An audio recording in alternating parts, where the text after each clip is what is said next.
This is Boxing Talk 8576. I want to talk about the Danny Garcia Lamont Peterson fight and the controversial decision that some people say is controversial. I really don't think it's a controversial decision. I just think it was two styles, two different styles, and you just had to figure out what style you prefer and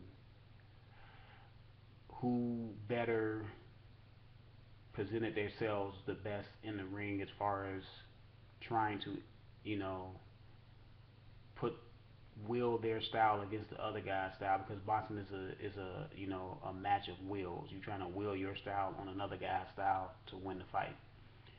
First of all, I think the absolute thing that you can do when you go into a fight is knock the guy out. That's it.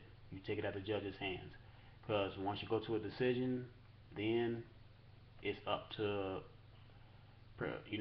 someone else's perception, the three judges' perception on what they like and what they don't like, what you did and what they thought you did best in the ring. So once it goes to the judges, it's anybody's ball game. Danny Garcia came out with the win.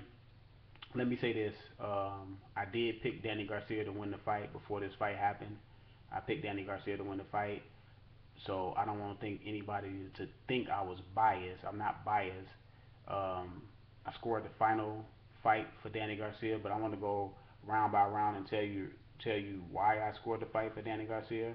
The first round I gave to Danny Garcia because he landed a counter right hand. He was coming forward. Lamont was going backwards most of the round. He was going side to side a little bit, showing a little ring general shit, but I thought he was moving a little bit too much. He was throwing his jab. He did land a right hand, but I thought Danny Garcia's right hand was harder, and I thought Danny Garcia went to the body a little bit. Lamont did make Danny miss, but Lamont wasn't countering anything. It's like he was so far out of punching range that he wasn't even there to counter Danny when Danny missed, and he had a lot of opportunities to counter Danny in the first round, and he just didn't. Second round, I gave to Danny. Danny was coming forward. He was landing some good body punches in this round. He was landing some jabs. Danny was moving his head pretty good in this fight. A lot of people say Lamont Peterson was showing exceptional, really good defense, but Danny was showing really good head movement. He was moving his head. He was slipping some of Lamont Peterson jabs. He was deflecting some of Lamont Peterson jabs, and I just thought he was coming forward on Lamont even in the second round. So second round was kind of a carbon copy of the first round, except the second round, no one really landed a meaningful power punch, but Danny was landing some good body shots, and he was still coming forward. And I just thought once again, Lamont Peterson was moving around, making Danny miss some, but he was not making him pay for it. Third round, I gave to Danny. Danny was moving forward. He was landing an occasional jab. He landed some combinations. Lamont Peterson in this round, occasional jab. He was getting outworked by Danny. He was making Danny miss, but Danny was still coming forward, making the fight. That was important. He was making the fight. Lamont was moving back so much. I mean, Lamont back touched the rope so much in this fight. It was ridiculous, man. Fourth round, I gave to Danny. Danny stood in the middle of the round, in the middle of the ring. He was waving at Lamont, come on, let's fight. Because I thought Lamont, look, when you move in, man. Okay, I know a lot of people say that. Well, let me go through the rounds. I thought Danny landed some good counter punches in that round. Uh, Lamont was landing occasional punch here and there. He was just moving too much. He was making Danny miss again, but again he wasn't countering him. So Danny was coming forward, making the fight once again, coming forward, landing some jabs, landing some body shots, and Lamont just was, to me, just not countering the man. He was like going out of his way not to counter Danny. In the fifth round, both fighters was landing combinations, some really good combinations from both fighters. But I thought Danny out hustled and out threw and still coming forward on Lamont, and Lamont was moving back most of the round. So I gave a round to Danny again. Round six, Danny landed some combinations and nice right hands, body shots. Lamont Peterson, nice counter right hand, some jabs, but not enough punches thrown.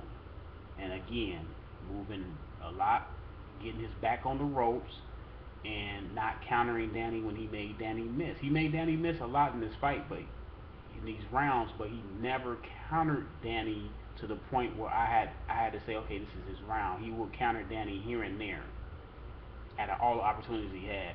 In the seventh round, action fight. I gave the seventh round to Danny. The fight was picking up. They was throwing punches. They both was landing good punches.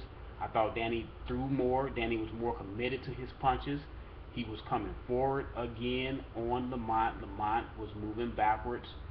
After he had some good moments in this round, he started moving backwards for too long and gave the round away. Danny won the round on aggression and coming forward and landing just as many punches as Lamont did. The only difference is Danny was coming forward and he was landing punches, and he was going for the fight the whole round. It's like Lamont was taking off some of the round by moving. Round 8, I gave to Lamont. Lamont was bagging Danny up. See, when he was bagging Danny up, he was so effective, and the round was kind of clear cut that he should have did that more, but he didn't do it more. In this round, he out hustled Danny. They both was landing good punches, but he threw more than Danny, and he was bagging Danny up.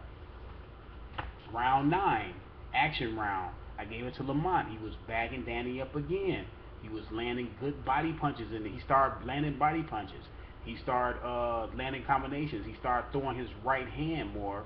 He started throwing the hook more. He was bagging Danny up. Danny had a decent round, but Lamont out threw him and out hustled him, and he was coming forward. Round 10, I gave to Danny because once again Lamont was on that moving thing. When he had the momentum to go forward of the last couple rounds, then he started going back to the first 6 or 7 rounds where he was doing, making Danny miss, throwing an occasional jab, not countering Danny like he should have been countering Danny, because he had the opportunity to counter Danny so many times in this fight. He just didn't counter him. Round 11, it was even. Good action round by both fighters. No one took the fight. I thought Danny had the first minute and a half, and I thought Lamont Peterson took the last minute and a half. It all depends on who you want to get that round to. I just said even. Round 12, I gave it to Lamont. Lamont was going forward. It was an action round. He was bagging Danny up. He was landing some good right hands, some good hooks, some good body shots. He just didn't do enough to win this fight, man. I gave Lamont Peterson, 3 rounds, and it's that even round. You could probably give him that round if you thought, his style was the style you was looking for in the ring. Round 4 was kind of close, but I gave it to Danny because Danny was moving forward, and he was they landed around about the same punches, but I gave it to Danny because Danny was moving forward and he looked more aggressive in the ring and looked like he wanted to take the fight, like he wanted to take the round, and Lamont just didn't. He was making Danny miss, but he wasn't countering Danny. See, a lot of people say, oh, this is boxing, and boxing means to hit and not get hit. Okay, Lamont Peterson did the not getting hit pretty well for fair good amount of the rounds, but he didn't hit nothing. He didn't hit Danny a whole lot like he should have hit Danny when he was making Danny miss. See, when you make a guy miss, you have to counter to show the judges that, see, I'm making a miss and I hit him. You know what I'm saying? To make it look like to them that you're trying to win the round. To me, it was like Lamont Peterson was trying to survive until, like they said, their game plan was to wear Danny down. So in wearing Danny down, they gave away a lot of rounds, man. Like they gave at least 7 or 8 rounds, man, before he started coming on and started bagging Danny up. Because I believe he should have the game plan. He had a good game plan, but he didn't counter in the game plan. He left the counter out the picture. He should have been countering. If he would have been countering, then he would have won a fair amount of those rounds, man. It could have been the other way around.